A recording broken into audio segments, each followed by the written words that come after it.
बिस्मिल्लाहिर्रहमानिर्रहीम। अस्सलाम वालेकुम स्टूडेंट्स। आज के लेक्चर में हम जो है वो remaining base catalysed addition reactions of carbonyl compounds को डिस्कस करने जा रहे हैं और आज जो फर्स्ट रिएक्शन हम डिस्कस करने जा रहे हैं वो है aldol condensation. Aldol condensation basically जो है वो कंडेंसेशन रिएक्शंस की एक टाइप है। कंडेंसेशन रिएक्शन क्या होता है गज़, इन रिएक्शंस में जो है वो टू मॉलिक्यूल्स जो कि सेम कंपाउंड से भी बिलोंग कर सकते हैं या डिफरेंट कंपाउंड से भी बिलोंग कर सकते हैं, वो आपस में कंबाइन करते हैं और उनके कम्बिनेशन के नतीजे में जो है वो एक नया जो है वो मॉलिक्यूल बनता है। और इस कम्बिनेशन के दौरान जो है वो sometimes elimination of small molecule होती है लाइक वाटर और अमोनिया, और sometimes without the elimination of small molecule जो है ये रिएक्शन कैरी आउट होता है। सो गज़ अब हम अपने मेन टॉपिक एल्डोल कंडेंसेशन की तरफ जो है वो आते हैं। अगर हम एल्डोल वर्ड पे थोड़ा सा फोकस करें तो गज़ ये वर्ड जो है दो वर्ड्स का कॉम्बिनेशन है। इसमें जो फर्स्ट थ्री लेटर्स हैं ALD, they stands for aldehyde and OL stands for alcohol. चूँकि जो है जो हमारे पास फाइनल प्रोडक्ट बनेगी, या आप इसे अडक्ट भी कह सकती हैं, उसके अंदर ये दोनों फंक्शनैलिटीज़ मौजूद होती हैं, इसलिए जो है फाइनल प्रोडक्ट को एल्डोल प्रोडक्ट जो है वो कहा जाता है। सो गज़ सबसे पहले जो है वो यहाँ पे आप लोगों को मैं ये बता दूँ कि ये रिएक्शन जो है वो कौन सी एल्डिहाइड्स और कीटोन्स देंगी। ऐसी तमाम एल्डिहाइड्स और कीटोन्स जिनके अंदर अल्फ़ा हाइड्रोजन जो है वो मौजूद होती है, वो ये रिएक्शन जो है वो देती हैं। लेकिन कंडीशंस क्या होंगी? कंडीशंस ये होंगी कि हमने कोई भी कोल्ड और dilute solution of an alkali लेना है। सो कोई भी डाइल्यूट अल्कली इसके साथ जो है वो रिएक्ट कर देगी कोल्ड कंडीशंस में, और हमारे पास जो रिजल्टिंग प्रोडक्ट बनेगी उसका नाम जो है वो एल्डोल होगा। और गज़ यहाँ पे एक और स्टूडेंट्स आप लोगों ने एक और चीज़ अपने माइंड में रखनी है, वो ये है कि एल्डोल वर्ड जो है वो स्पेसिफ़िक है उस एडक्ट के लिए या एडिशन प्रोडक्ट के लिए जब आपके पास जो है एल्डोल प्रोडक्ट बनेगी सेम मॉलिक्यूल्स के कॉम्बिनेशन के नतीजे में। अगर जो है वो दो मॉलिक्यूल्स जो कंबाइन कर रहे हैं वो डिफरेंट कार्बोनिल कंपाउंड से बिलोंग करते हैं, तो फिर हम ये वर्ड जो है एल्डोल वर्ड उनके लिए इस्तेमाल नहीं करेंगे। सो ये आप लोगों ने लाजमी इस चीज़ का जो है वो ख्याल रखना है। उसके बाद जी हम एक इसकी एग्ज़ाम्पल देखते हैं कि एल्डोल कंडेंसेशन बेसिकली होती कैसे है। जैसे कि मैंने आपको बताया कि पहली कंडीशन ये है कि इनके अंदर लाजमी जो है वो अल्फ़ा हाइड्रोजन मौजूद होनी चाहिए। सो अल्फ़ा कार्बन के ऊपर अल्फ़ा हाइड्रोजन मौजूद होगी तो ये रिएक्शन होगा, अदरवाइज़ नहीं होगा। इसकी वजह क्या है ये अभी हम मैकेनिज़्म ऑफ रिएक्शन जब देखेंगे तो उसमें आपको समझ आ जाएगी। तो आप ये रिएक्शन में देख सकती हैं कि हमारे पास जो है वो दो मॉलिक्यूल्स हैं इथेनॉल के यानी कि एसिटाल्डिहाइड के, और इसमें आप जो है वो अगर गौर करें तो एक को जो है वो ज़रा हमने खोल के लिखा हुआ है और एक को ज़रा हम कंडेंस्ड फॉर्म में जो है वो लिखा है। डाइल्यूट सोडियम हाइड्रोक्साइड के प्रेजेंस में ये रिएक्शन होगा और हमारे पास ये जो फाइनल प्रोडक्ट आ रही है इसमें आप अब गौर कीजिएगा कि एल्डिहाइडिक फंक्शनैलिटी भी मौजूद है और एल्कोहलिक फंक्शनैलिटी भी मौजूद है, इसलिए जो फाइनल प्रोडक्ट है हमारी इसको एल्डोल कहा जाता है। ठीक है जी। 3 हाइड्रोक्सी ब्यूटेनॉल जो है वो इसका आईयूपैक नेम है। अब हम ज़रा डिटेल देख लेते हैं कि रिएक्शन होता कैसे है, ताकि आप लोगों को जो है वो समझ आ जाए कि ये कौन से स्टेप्स से पास करेंगे तो फिर जो है हमारे पास एल्डोल बनेगा। सो बस यहाँ पे आप नोट करिए mechanism of aldol condensation reaction में आप देखें कि हमारे पास जो हमने रिएक्शन में बेस इस्तेमाल की है वो है सोडियम हाइड्रोक्साइड। सोडियम हाइड्रोक्साइड जब डिसोसिएट करेगी तो आपको पता है सोडियम आइंस एक तो हमारे पास बनेंगे पॉजिटिवली चार्ज आइंस हैं वो, और इसके अलावा हमारे पास जो है वो क्लोराइड आइंस जो हैं वो बनेंगे, सॉरी हाइड्रोक्सिल आइंस जो हैं वो बनेंगे। ये जो हाइड्रोक्सिल आइंस जो हैं वो बेस जनरेट करेगी, ये हाइड्रोक्सिल आइंस जो हैं यही जो है वो आगे इथेनॉल एसिटाल्डिहाइड के मॉलिक्यूल्स के ऊपर जो है वो अटैक करेगी। लेकिन एसिटाल्डिहाइड के मॉलिक्यूल में किस चीज़ पे? ऑफ कोर्स अल्फ़ा हाइड्रोजन के ऊपर जो कि अल्फ़ा कार्बन पे मौजूद है। हाइड्रोक्साइड आयन जो है इस अल्फ़ा हाइड्रोजन को पिक कर लेगा और पिक करके ये कन्वर्ट हो जाएगा इनटू वाटर। इस कम्बिनेशन के नतीजे में हमारे पास वाटर बन गया, और चूँकि ये बॉन्ड जो है वो कार्बन की फेवर में टूटा है तो carbon will carry a negative charge. So guess जब कार्बन के ऊपर जो है वो एक नेगेटिव चार्ज आ जाएगा तो ऐसे जो है इंटरमीडिएट को हम कार्बेनाइन कहते हैं। जैसे कि आप लोगों को पहले भी पता है कि अगर जो है कार्बन के ऊपर पॉजिटिव चार्ज आ जाए तो उसे हम कार्बोकेटाइन कहते हैं। इसी तरह से अगर कार्बन के ऊपर नेगेटिव चार्ज आए तो उसे हम कार्बेनाइन कहते हैं। तो स्टूडेंट्स ये होगा क्या कि जो कार्बेनाइन हमारे पास फर्स्ट स्टेप में बना है ये सेकंड मॉलिक्यूल ऑफ एसिटाल्डिहाइड के ऊपर अटैक करेगा। ठीक है जी। अब ये कहाँ पे करेगा? Of course on the electrophilic carbon of carbonyl group. So आपने यहाँ पे नोट किया कि कार्बेनाइन ने जो है कार्बोनिल कार्बन की जो है के ऊपर अटैक किया, पाई बॉन्ड ऑक्सीजन की फेवर में जो है वो टूट गया और ऑक्सीजन के ऊपर अब जो है वो नेगेटिव चार्ज आ गया है। ठीक है जी। ये हमारे पास एक एल्कोक्साइड आयन जो है वो बन चुका है। ये एल्कोक्साइड आयन जो है ऑफ कोर्स आयनिक स्पीशीज जो भी है, चार्ज स्पीशीज जो भी है वो अनस्टेबल है। उसने अपने आप को स्टेबलाइज कैसे करना है? ये जो हमारे पास फर्स्ट स्टेप में जो है वाटर बना था, वाटर से ही जो है वो प्रोटॉन लेगी और अपने आप को स्टेबलाइज कर लेगी। सो ये नेक्स्ट स्टेप ऑफ मैकेनिज़्म के अंदर जो है वो आप लोग देख सकती हैं कि वाटर के अंदर से जो है ये क्या करता है, एल्कोक्साइड आयन इस प्रोटॉन को पिक कर लेता है हाइड्रोक्साइड की फेवर में। चूँकि ये बॉन्ड जो है वो टूट रहा है तो हाइड्रोक्सिल आयन जो है वो यहाँ पे रीजनरेट हो जाएगा। चूँकि ये हमने बेस के तौर पे जो है कैटलिस्ट के तौर पे जो है वो यूज़ किया था, बेसिक कैटलिस्ट था ये हमारा। तो ये रिएक्शन के एंड पे रीजनरेट जो है वो हो गया है और हमारे पास जो फाइनल प्रोडक्ट आई है उसमें अगेन नोट दैट कि दोनों फंक्शनैलिटीज़ मौजूद हैं, एल्डिहाइडिक भी और एल्कोहलिक भी।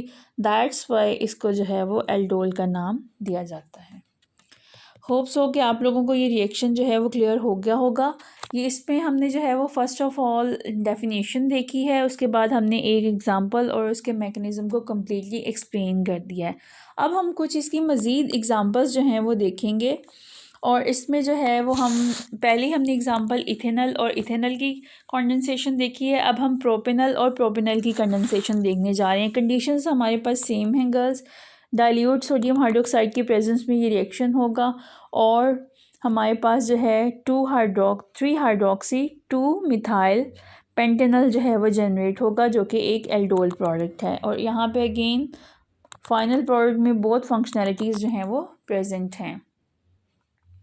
उसके बाद गर्ल्स अब ये 2 एग्ज़ाम्पल्स हमने एल्डिहाइड्स की कंडेंसेशन की देख ली हैं। अब हम जो नेक्स्ट एग्ज़ाम्पल देखने जा रहे हैं वो कीटोन्स की कंडेंसेशन की एग्ज़ाम्पल है और इसमें भी आप नोट करेंगी कि जो 2 मॉलिक्यूल्स हैं वो हमारे कार्बोनिल कंपाउंड्स के वो सेम कार्बोनिल कंपाउंड से बिलोंग कर रहे हैं, यानी कि ये दोनों एसीटोन के जो है वो मॉलिक्यूल्स हैं। एक वीक बेस बेरियम हाइड्रोक्साइड की प्रेजेंस में जो है ये रिएक्ट करेंगे और हमारे पास जो है वो जो प्रोडक्ट बनेगी उसका नाम है 4 हाइड्रोक्सी 4 मिथाइल 2 पेंटेनॉन। ठीक है जी। चूँकि ऑलरेडी आप लोगों को नॉमेनक्लेचर पढ़ाया जा चुका है तो अब आयोपैक नॉमेनक्लेचर की आप लोगों की काफ़ी ज़्यादा प्रैक्टिस होगी। सो अब इजीली आप लोग जो है ये वाला इन कंपाउंड्स को नाम देने के काबिल हो गए होंगे। अब बस यहाँ पे स्टूडेंट्स आप लोगों को एक और बात मैं यहाँ पे बताती चलूँ कि एल्डोल जो है वो कंपाउंड अगर उसको जो है वो सूटेबल कंडीशंस मिलें तो वो एक वाटर मॉलिक्यूल जो है वो लूज़ करके जो है क्या करता है, अल्फ़ा और बीटा कार्बन के दरमियान में एक डबल बॉन्ड जो है वो जनरेट कर देता है। अब ये कैसे हो सकता है? सो हम क्या करते हैं, इस एल्डोल प्रोडक्ट को जो है वो डाइल्यूट एसिड के साथ जो है वो ट्रीट करवाते हैं। जब हम इस डाइल्यूट एसिड की प्रेजेंस में हीट करते हैं तो अल्फ़ा और बीटा कार्बन से जो है अल्फ़ा कार्बन से एक हाइड्रोजन रिमूव होती है और बीटा कार्बन से हाइड्रोक्सिल ग्रुप जो है वो रिमूव होता है। सो यहाँ से निकला OH ग्रुप और इस कार्बन से निकला एक हाइड्रोजन, तो ये दोनों कंबाइन करके बना देंगे वाटर और ये दोनों की जो है वो एलिमिनेशन के नतीजे में गर्ल्स क्या होगा, अल्फ़ा और बीटा कार्बन पे जो है एक डबल बॉन्ड जनरेट हो जाएगा। सो गर्ल्स ये जो आपके पास स्टूडेंट्स ये जो आपके पास अल्फ़ा और बीटा कार्बन पे डबल बॉन्ड जनरेट हुआ है उसके बाद ये जो आपके पास फाइनल कंपाउंड आया है इसका नाम है क्रोटोन एल्डिहाइड। ये इसका स्पेसिफिक नेम है और ये कब जनरेट होगा मैं रिपीट कर देती हूँ। अगर हम एल्डोल प्रोडक्ट को जो है वो डाइल्यूट एसिड के साथ ट्रीट करवाएं ऑन हीटिंग, तो ये अल्फ़ा और बीटा कार्बन से जो है वो दो एटम्स जो हैं और ग्रुप ऑफ एटम्स जो है वो एलिमिनेट होंगे। अल्फ़ा कार्बन से हाइड्रोजन निकलेगी और बीटा कार्बन से हाइड्रोक्सिल ग्रुप निकलेगा, जो कि कंबाइन करके वाटर बना देंगे और अल्फ़ा और बीटा कार्बन के दरमियान एक डबल बॉन्ड जनरेट हो जाएगा। सो गर्ल्स स्टूडेंट्स, तो इसके नतीजे में जो फाइनल प्रोडक्ट बनेगी वो होगी crotonaldehyde. I hope so aldol condensation की आपको जो है वो समझ आ गई होगी। उसके बाद जी हम जो नेक्स्ट रिएक्शन देखने जा रहे हैं वो है कैनिज़ारोस रिएक्शन। लेकिन उसकी तरफ मूव करने से पहले मैं आप लोगों को बताती चलूँ कि एल्डोल कंडेंसेशन एग्ज़ाम के पॉइंट ऑफ व्यू से बहुत इम्पॉर्टेंट जो है लॉन्ग क्वेश्चन है। ये अक्सर बेशतर अगर आप जो है वो अपने प्रीवियस पेपर्स जो हैं वो उठा के देखेंगी तो उनमें ये एग्ज़ाम में जो है वो लॉन्ग क्वेश्चन के तौर पे अक्सर बेशतर आया हुआ होता है। सो आप लोगों ने इसे बहुत अच्छे तरीके से जो है इसकी प्रैक्टिस करके जो है वो तैयारी करनी है एग्ज़ाम के पॉइंट ऑफ व्यू से। उसके बाद ये जो नेक्स्ट रिएक्शन है कैनिज़ारोस रिएक्शन, इसके बारे में मैं आप लोगों को मैं बताती चलूँ कि ये भी एग्ज़ाम के पॉइंट ऑफ व्यू से बहुत इंपॉर्टेंट है और ये भी लॉन्ग क्वेश्चन के हवाले से इम्पॉर्टेंट है। अच्छा गर्ल्स, ज़रा थोड़ा सा कंपैरिजन हम कर लेते हैं। अभी हमने जो लास्ट रिएक्शन पढ़ा है उसमें हमने देखा है कि एल्डोल कंडेंसेशन ऐसे कार्बोनिल कंपाउंड्स जो हैं वो देंगे जिनके अंदर अल्फ़ा हाइड्रोजन मौजूद होगी, जबकि कैनिज़ारोस रिएक्शन में टोटली इससे रिवर्स है। यानी कि कैनिज़ारोस रिएक्शन ऐसे एल्डिहाइड्स जो हैं वो देंगे जिनके अंदर जो है वो अल्फ़ा हाइड्रोजन जो है वो मौजूद नहीं होती। सो ये इसकी कंडीशन है, इस कंडीशन को फुलफ़िल करना ज़रूरी है। सो मैं इसको अंडरलाइन कर रही हूँ ताकि आप लोगों को जो है ये क्लियर हो जाए कि ऐसे एल्डिहाइड्स जिनमें अल्फ़ा हाइड्रोजन मौजूद नहीं होगी सिर्फ वही ये रिएक्शन जो है वो देंगे। और इसके अलावा सेकंड जो चीज़ आपने यहाँ पे नोट करनी है वो ये है कि ये एक डिसप्रोपोर्शनेशन रिएक्शन है। इस रिएक्शन को सेल्फ ऑक्सीडेशन और रिडक्शन रिएक्शन भी कहा जाता है। अब इसमें होता है स्टूडेंट्स कुछ इस तरह कि two molecules of same carbonyl compound जो है वो इन्वॉल्व होते हैं और उनमें से एक मॉलिक्यूल जो है उसकी रिडक्शन हो जाती है, जो रिड्यूस करता है वो अल्कोहल में कन्वर्ट हो जाता है और जिसकी ऑक्सीडेशन होती है वो एसिड में जो है वो कन्वर्ट हो जाता है। यू मे से कि सॉल्ट ऑफ एसिड में जो है वो कन्वर्ट हो जाता है। इसकी एग्ज़ाम्पल जो है मैं जाने की उसकी एग्ज़ाम्पल की तरफ जाने से पहले मैं आप लोगों को बताती चलूँ कि ये रिएक्शन जो है वो 50% NaOH की प्रेजेंस में जो है वो होता है। 50% सोल्यूशन हम जो है वो इसमें यूज़ करते हैं सोडियम हाइड्रोक्साइड का और उसकी प्रेजेंस में जो है वो ये रिएक्शन जो है वो कैरी आउट होगा, जबकि एल्डोल कंडेंसेशन में हम डाइल्यूट सोल्यूशन जो है वो बेस का इस्तेमाल कर रहे थे। अब नोट कीजिएगा ये जो रिएक्शन आप लोगों के बुक में मेंशन किया गया है, हमारे पास फॉर्मेल्डिहाइड है। फॉर्मेल्डिहाइड में कोई भी अल्फ़ा कार्बन नहीं है, जब अल्फ़ा कार्बन नहीं है तो कोई भी अल्फ़ा हाइड्रोजन मौजूद नहीं है। सो ये 50% NaOH के साथ जब रिएक्ट करेगी तो एक जो है फॉर्मेल्डिहाइड का मॉलिक्यूल जो है वो कॉरस्पॉन्डिंग अल्कोहल में कन्वर्ट हो जाएगा। ये रिड्यूस्ड प्रोडक्ट है। द फर्स्ट प्रोडक्ट जिसे मैं हाईलाइट कर रही हूँ गर्ल्स, ये रिड्यूस्ड प्रोडक्ट है जिसे मिथेनॉल कहा जाता है। और सेकंड प्रोडक्ट स्टूडेंट्स जिसे मैं हाईलाइट कर रही हूँ अब, ये हमारे पास बेसिकली सॉल्ट ऑफ एसिड है। सो ये जो प्रोडक्ट है ये ऑक्सीडाइज्ड प्रोडक्ट है। The first one is reduced product और second one is oxidised product. ये कब होगी? जब हम 50% सोल्यूशन NaOH के साथ जो है ऐसी एल्डिहाइड को रिएक्ट करवाएंगे जिसमें अल्फ़ा हाइड्रोजन मौजूद नहीं होगी। सेकंड एग्जांपल जो है वो इसकी देखिएगा, बेंज़ल्डिहाइड के जो है वो टू मॉलिक्यूल्स रिएक्ट कर रहे हैं सोडियम हाइड्रोक्साइड के साथ। तो एक जो है वो मॉलिक्यूल बेंजाइल अल्कोहल में कन्वर्ट हो रहा है और दूसरा सोडियम बेंजोएट में। ये कुछ एग्जांपल्स थी जो हमने देख ली। अब जो है वो इस रिएक्शन की डिटेल को जो है वो देखने के लिए और समझने के लिए हम जो है वो इसके मैकेनिज़्म की तरफ जो है वो जाएंगे। तो बस मैकेनिज़्म जो है वो इसका डिटेल में हम देखते हैं।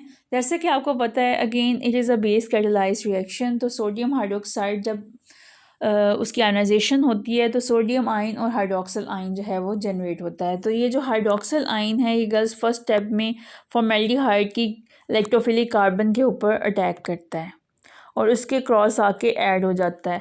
तो गर्ल्स एडिशन के नतीजे में हमारे पास एक एनाइन जनरेट होता है, क्योंकि ये जो पाई बॉन्ड है ऑक्सीजन की फेवर में टूटता है तो ऑक्सीजन के ऊपर नेगेटिव चार्ज आ जाता है। ओके जी, ये नेगेटिव चार्ज जो है उसके बाद क्या होता है जी, ये रिवर्ट बैक होता है।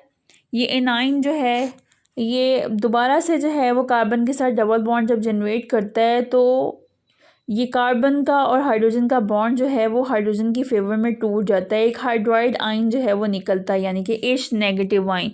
ये हाइड्राइड आयन जो है वो basically second molecule of formaldehyde को ट्रांसफ़र हो जाता है और ये कहाँ पे जाके ऐड होगा, of course electrophilic carbon of the carbonyl group. So guess जब ये स्टूडेंट्स जब ये जाके वहाँ पे ऐड होगा तो हमारे पास मेथॉक्साइड आयन जो है वो जनरेट हो जाएगा। ठीक है जी, नेगेटिवली चार्ज आयन है और साथ में हमारे पास जो सेकंड मॉलिक्यूल जनरेट होगा वो होगा फॉर्मिक एसिड का। ठीक है जी, उसके बाद स्टूडेंट्स अब हमारे पास चूँकि जो मेथॉक्साइड आयन बना है ये स्टेबल नहीं है, चार्ज स्पीशी है, तो ये अपने आप को स्टेबलाइज करने के लिए करेगा क्या, जो एसिड बना है इस स्टेप में इससे अब प्रोटॉन जो है वो ले लेगा। अब जब प्रोटॉन ले लेगा तो फिर क्या होगा, जाहिर सी बात है एसिड के ऊपर जो है वो चार्ज आ जाएगा, यानी कि एसिड का जो है वो एनाइन बन जाएगा। ये आप नेक्स्ट स्टेप में जो है वो गौर कीजिएगा कि मेथॉक्साइड आयन ने जो है वो फॉर्मिक एसिड से प्रोटॉन ले लिया। ठीक है जी, ये OH का बॉन्ड ऑक्सीजन की फेवर में टूटा तो ऑक्सीजन के ऊपर नेगेटिव चार्ज आ गया। ये नेगेटिव चार्ज को अब अपने एनाइन को कैसे स्टेबलाइज करेगा, ये सोडियम हाइड्रोक्साइड की प्रेजेंस में रिएक्शन हो रहा है। सोडियम आयन जो है वो यहाँ से ऑक्सीजन पिक कर लेगी और यहाँ पे हमारे पास सॉल्ट ऑफ एसिड जो है वो बन जाएगा जिसे सोडियम फॉर्मेट कहते हैं, और हाइड्रोक्सिल आयन जो है वो रीजनरेट हो जाएगा। क्योंकि ये बेस की प्रेजेंस में रिएक्शन हो रहा था तो बेस कैटालाइज रिएक्शन में बेस रीजनरेट हो गई है। So students that is all about Cannizzaro's reaction. बहुत इंपॉर्टेंट रिएक्शन है एग्ज़ाम के पॉइंट ऑफ व्यू से। आई होप सो कि आप लोगों को समझ आ गई होगी। अगर जो है वो स्टिल कोई प्रॉब्लम है तो आप लोग कमेंट सेक्शन में जो है वो मुझसे क्वेश्चन इससे रिलेटेड पूछ सकती हैं। उसके बाद हम जो है लास्ट रिएक्शन की तरफ मूव करते हैं, जो बेस कैटालाइज्ड रिएक्शंस की कैटेगरी का लास्ट रिएक्शन है और वो है हेलोफॉर्म रिएक्शन। ये रिएक्शन भी इम्पॉर्टेंट है बट इसमें जो है वो मोस्टली शॉर्ट क्वेश्चंस ही जो है वो बनते हैं। सबसे पहले हेलोफॉर्म रिएक्शंस की तरह हम थोड़ी सी डिटेल जो है वो देख लेते हैं कि हेलोफॉर्म वर्ड जो है इसका मतलब क्या है। हेलो का मतलब है हेलोजन और हेलोफॉर्म ये वर्ड कहाँ से ड्राइव हुआ है। हेलो फॉर्म में जब आपको इसकी हिस्ट्री बता दूं, halo for halogen, this halogen can be chlorine, bromine और आयोडीन। ओके, अगर जो है ये हेलोजन क्लोरीन है so it would become chloroform reaction, ये अगर ये ब्रोमीन है तो it would become bromoform reaction, और अगर ये आयोडीन है तो it would be called as iodoform reaction. और ये अब हम इसकी तरफ चलते हैं कि रिएक्शंस कौन से एल्डिहाइड्स और कीटोन्स देंगे। तो गर्ल्स स्टूडेंट्स ये सिर्फ जो है ये एल्डिहाइड्स में वाहिद एल्डिहाइड जो ये रिएक्शन देती है वो है एसिटल्डिहाइड, और कीटोन्स में जो कीटोन्स ये रिएक्शन देती हैं वो हैं only methyl ketones. Just methyl ketones ये रिएक्शंस देंगी और एल्डिहाइड्स में जस्ट एसिटल्डिहाइड ये रिएक्शन देंगी। और ये रिएक्शन है क्या, बेसिकली हेलोजन्स जो हैं वो सोडियम हाइड्रोक्साइड की प्रेजेंस में जो है वो रिएक्ट करती हैं इन पर्टिकुलर एल्डिहाइड और कीटोन्स के साथ, और जो है होता क्या है इसके नतीजे में हमारे पास जो है वो हेलोफॉर्म बनेगा और साथ में जो है वो सोडियम कार्बोक्सिलेट जो है वो बनेगा, यानी कि सोडियम सॉल्ट ऑफ एसिड जो है वो बनेगा, साथ में सोडियम हेलाइड बनेगा और वाटर मॉलिक्यूल्स जो हैं वो जनरेट होंगे। ये जर्नल रिएक्शन जो है वो आप लोग देख सकती हैं। ये हमारे पास जो है एक जर्नल हमने फार्मूला लिखा हुआ है, this can be for aldehyde यानी कि एसिटल्डिहाइड के लिए भी हो सकता है और एनी मिथाइल कीटोन के लिए भी हो सकता है। सो स्टूडेंट्स जब ये हमारे पास जो है वो कार्बोनिल कंपाउंड हेलोजन और NaOH के साथ रिएक्ट करेगा तो फर्स्ट प्रोडक्ट हमारी हेलोफॉर्म और सेकंड ये sodium salt of carboxylic acid बनेगा, सोडियम हेलाइड, और साथ में वाटर जो है वो जनरेट होगा। सो अब हम स्पेसिफिक एग्जांपल्स की तरफ जो है वो जाते हैं। एसिटल्डिहाइड का जैसे कि मैंने जिक्र किया कि only aldehyde that gives this reaction जब ये आयोडीन के साथ रिएक्ट करती है in the presence of sodium hydroxide, तो हमारे पास आयोडोफॉर्म जनरेट होता है। कैसे पता चलेगा कि रिएक्शन हो गया? जब हमारे पास येलो प्रेसिपिटेट्स जो हैं वो बन जाएंगे रिएक्शन मीडियम में, ये इसकी इंडिकेशन होगी कि आयोडोफॉर्म रिएक्शन हो चुका है। और साथ में जो है वो हमारे पास बनेगा सोडियम फॉर्मेट, जो कि सोडियम सॉल्ट है फॉर्मिक एसिड का, सोडियम आयोडाइड और साथ वाटर मॉलिक्यूल। सर इस रिएक्शन पे थोड़ा सा गौर कीजिएगा। जो हमारे पास स्टूडेंट्स ये मिथाइल ग्रुप है, ये बेसिकली कन्वर्ट हुआ है इनटू द आयोडोफॉर्म, ठीक है जी। और ये जो हमारे पास एल्डिहाइडिक फंक्शनैलिटी है ये कन्वर्ट हुई है इनटू एसिड, ठीक है जी। ये दो चीज़ें अब आपने यहाँ पे नोट करनी है कि यहाँ पे जो मिथाइल कीटोन्स का भी हम जो है वो जिक्र कर रहे हैं, जो नेक्स्ट एग्जांपल में आप देख भी लेंगी। Acetone is a methyl ketone, और इसमें आप अगेन नोट कीजिएगा कि ए कार्बन, ये जो मिथाइल है ये कन्वर्ट हो जाएगा इनटू आयोडोफॉर्म, और ये जो बाकी सारा पोर्शन है ये sodium salt of carboxylic acid में कन्वर्ट हो जाएगा, सोडियम एसीटेट। अब देखें ऊपर वाले में दो स्टार्टिंग मटेरियल में दो कार्बन थी, तो एक कार्बन आयोडोफॉर्म में चली गई और दूसरी कार्बन ऑक्सीडाइज हो गई और sodium salt of formic acid बना दिया। अब सेकंड वाले रिएक्शन में देख लें, ये 3 कार्बन्स वाला हमारा स्टार्टिंग मटेरियल था, तो इसमें एक जो मिथाइल ग्रुप है वो आयोडोफॉर्म में कन्वर्ट हो गया है, तो ये जो बाकी दो रिमेनिंग कार्बन्स हैं ये ऑक्सीडाइज होके sodium salt of acetic acid जो है वो उन्होंने बना दिया है, जिसे सोडियम एसीटेट कहा जाता है। इसके बाद जो है वो हम आगे इसकी कुछ डिटेल जो है वो देखते हैं। इसकी डिटेल में जाने से पहले आप लोगों को मैं बताती चलूँ कि सिर्फ जो है ये एसिटाल्डिहाइड और मिथाइल कीटोन्स ही ये रिएक्शन नहीं देते, बल्कि कुछ और एल्कोहल्स भी ये रिएक्शन जो है वो देती हैं। तो वो कौन कौन सी एल्कोहल्स हैं जो ये रिएक्शन देती हैं? उनमें सबसे पहले गर्ल्स स्टूडेंट्स सेकेंडरी एल्कोहल्स जो हैं वो भी ये रिएक्शन जो है वो देती हैं। लेकिन कौन सी सेकेंडरी एल्कोहल्स? जिनमें OH ग्रुप जो है वो सेकंड कार्बन के ऊपर मौजूद होगा। तो मैं इसको हाईलाइट कर रही हूँ कि ऐसी सेकेंडरी एल्कोहल्स जिनमें OH ग्रुप जो है वो सेकंड कार्बन के ऊपर मौजूद होता है वो भी ये रिएक्शन देती हैं। ये तो बात की है मैंने सेकेंडरी एल्कोहल्स की। अगेन आई वुड रिपीट कि ऐसी सेकेंडरी एल्कोहल्स जिनमें OH ग्रुप सेकंड कार्बन पे मौजूद होगा वो एल्डोल रिएक्शन हेलोफॉर्म रिएक्शन देंगी। इसी तरह से अब हम प्राइमरी एल्कोहल्स की बात कर लेते हैं। The only primary alcohol which gives this reaction is ethanol, और ये हम लास्ट चैप्टर में पढ़ भी चुके हैं जहाँ पे हमने एल्कोहल्स को डिटेल में देखा था, ठीक है जी। तो ethanol is the only primary alcohol जो कि ये रिएक्शन देती है। सो अगर हमने जो है वो इथेनॉल को बाकी प्राइमरी एल्कोहल से डिस्टिंग्विश करना हो, जैसे कि आपने लास्ट चैप्टर में भी पढ़ा कि how can be distinguish ethanol from methanol, so it is the best reaction कि इथेनॉल जो है वो आयोडोफॉर्म रिएक्शन देगी, जबकि मिथेनॉल ये रिएक्शन नहीं देती। तो सेकेंडरी एल्कोहल के साथ भी जो है वो ये रिएक्शन देख लें। एक आयोडीन और NaOH के साथ जो है जब सेकेंडरी एल्कोहल जो है वो रिएक्ट करेगी तो हमारे पास ये मिथाइल ग्रुप जो है वो आयोडोफॉर्म में कन्वर्ट हो जाएगा, और ये बाकी जो पोर्शन है ये sodium salt of carboxylic acid में कन्वर्ट हो जाएगा, और बाकी जो है वो रिमेनिंग सोडियम्स और आयोडीन मिलकर सोडियम आयोडाइड और वाटर में कन्वर्ट हो जाएंगी। इसी तरह से इथेनॉल में भी जो है वो नोट कर लें, 2 कार्बन्स हैं, ये मिथाइल ग्रुप आयोडोफॉर्म में, और ये बाकी CH2OH वाला पोर्शन सोडियम फॉर्मेट में कन्वर्ट हो जाएगा। और ये इक्वेशन तो आप लास्ट चैप्टर में पढ़ भी चुके हैं, सो इसकी डिटेल अब हम यहाँ पर डिस्कस नहीं करेंगे। अगर हम इस रिएक्शन की सिंथेटिक जो है वो इम्पोर्टेंस देखें तो ये इस रिएक्शन की मदद से जो है मिथाइल कीटोन्स को जो है वो इजीली कार्बोक्सिलिक एसिड में कन्वर्ट किया जा सकता है, और उसमें जो कार्बोक्सिलिक एसिड हमारे पास बनेगा वो उसमें 1 कार्बन लेस होगी as compare to the starting material, ठीक है जी। क्योंकि वो एक कार्बन जो है वो कहाँ चली जाएगी? ऑफ कोर्स आयोडोफॉर्म में चली जाएगी। सो गाइस ये तो कुछ डिटेल्स थी जो हमने जो है वो देखी है किसकी, हेलोफॉर्म रिएक्शन की। अब ज़रा हम इन पर्टिकुलर जो है वो बात कर लेते हैं आयोडोफॉर्म टेस्ट की, जो कि काफ़ी इम्पॉर्टेंट है और बार बार आप उसका जो है वो जिक्र भी सुन रही हैं। सो आयोडोफॉर्म टेस्ट जो है वो क्या है, इसका एक शॉर्ट क्वेश्चन आ जाता है कि what do you know about iodoform test. So ये शॉर्ट क्वेश्चन अगर आपको 2 नंबर का आ जाता है तो थोड़ी सी डिटेल जो है वो मेंशन कर दीजिएगा कि ये रिएक्शन कैसे होता है, हम जो है इस रिएक्शन को कैसे कैरी आउट करते हैं। हम आयोडीन लेते हैं और सोडियम हाइड्रोक्साइड का एक्वा सॉल्यूशन लेते हैं।